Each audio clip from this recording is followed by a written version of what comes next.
നമ്മൾ പറയാം നമ്മുടെ ജീവിതത്തിൽ നമ്മൾ എങ്ങനെയെങ്കിലുമൊക്കെ 10 രൂപ ഉണ്ടാക്കി കഴിഞ്ഞാൽ നമ്മുടെ ജീവിതത്തിൽ എങ്ങനെയെന്ന് വെച്ചാൽ, അതായത് നമ്മൾ എങ്ങനെയെങ്കിലുമൊക്കെ അധ്വാനിച്ച് 10 രൂപയൊക്കെ ഉണ്ടാക്കി എന്ന് അറിഞ്ഞു കഴിഞ്ഞാൽ ഇത് നോക്കി നിൽക്കുന്ന കുറേ ആളുകളുണ്ട്.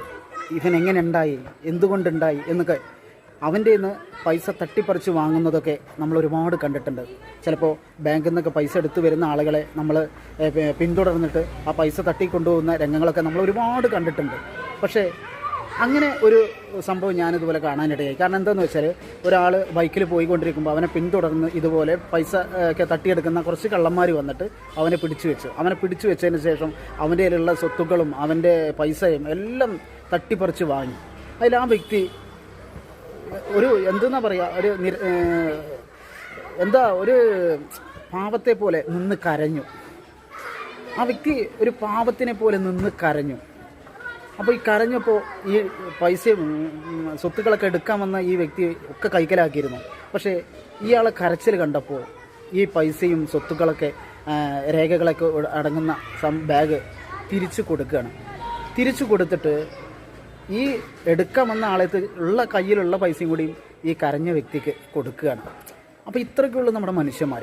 നമ്മുടെ മനസ്സിൻ്റെ ഉള്ളിൽ കുറച്ച് മനുഷ്യത്വം ഉണ്ടെങ്കിൽ ഇതുപോലെയൊന്നും ആരും ഒന്നും ചെയ്യില്ല. കാരണം ആ കള്ളൻ എടുക്കാൻ വന്ന ആൾ അയാളുടെ കയ്യിലുള്ള പൈസയും കൂടി ഈ പറഞ്ഞ വ്യക്തിക്ക് കൊടുക്കണമെന്നുണ്ടെങ്കിൽ ഒന്ന് ആലോചിച്ച് നോക്കൂ. ആ ഒരു കള്ളൻ്റെ അതൊക്കെ എന്തെങ്കിലുമൊക്കെ സാഹചര്യങ്ങൾ കൊണ്ടായിരിക്കാം ചിലപ്പോൾ ആ വ്യക്തിക്ക് ഒരു കള്ളനായിട്ടുണ്ടാവുക. കാരണം ആളുടെ കയ്യിലുള്ള പൈസയും കൂടി ഈ ആൾക്ക് കൊടുക്കണമെന്നുണ്ടെങ്കിൽ ആളുടെ മനസ്സ് എത്രമാത്രം വലിയൊരു മനസ്സാണ്. സംഭവം ആൾ തട്ടിപ്പറിക്കാൻ വന്നതാണെങ്കിൽ പോലും ആളുടെ കരച്ചിൽ കണ്ടപ്പോൾ, ചില മനുഷ്യർ ഇങ്ങനെയാണ്, ചില ആളുകളുടെ സങ്കടവും കരച്ചിലൊക്കെ കാണുമ്പോൾ അങ്ങോട്ട് അരിഞ്ഞു പോകും. അതെത്ര വലിയ കൊമ്പത്ത് നിൽക്കുന്ന ആളാണെങ്കിൽ പോലും.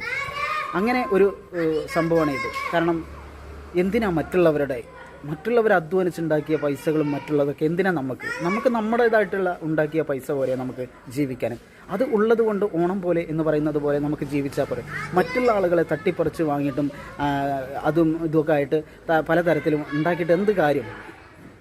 അതുകൊണ്ട് ആ ഒരു വ്യക്തിയുടെ മനസ്സ് ഇന്ന് ഏറ്റവും വലിയൊരു മനസ്സാണ്. കാരണം കക്കാൻ വന്ന ആൾ കയ്യിലുള്ള പൈസയും കൊണ്ട് തിരിച്ച് കൊടുക്കുന്ന ആ രംഗമൊക്കെ നമ്മൾ കാണുമ്പോൾ ആ ആളുടെ മനസ്സിൻ്റെ ഉള്ളിൽ എത്ര വലുതാണ്. ഇത്രേ ഉള്ളൂ നമ്മുടെ മനുഷ്യൻ്റെയൊക്കെ കഥ. ഇത്രേ ഉള്ളൂ. മനുഷ്യനൊക്കെ ഒന്ന് തീരുമാനിച്ചാൽ മതി, ഇതൊക്കെ നിർത്താം എന്ന് തീരുമാനിച്ചു കഴിഞ്ഞാൽ എല്ലാം നിർത്താം, എന്തു കാര്യങ്ങളും നിർത്താം. കാരണം സ്വയം ചിന്തിച്ച് കഴിഞ്ഞാൽ നമുക്ക് എല്ലാം നിർത്താൻ പറ്റും, നല്ല രീതിയിൽ ജീവിക്കാനും പറ്റും. അപ്പോൾ അടുത്ത വീഡിയോ ആയിട്ട് കാണാം. Okay, by.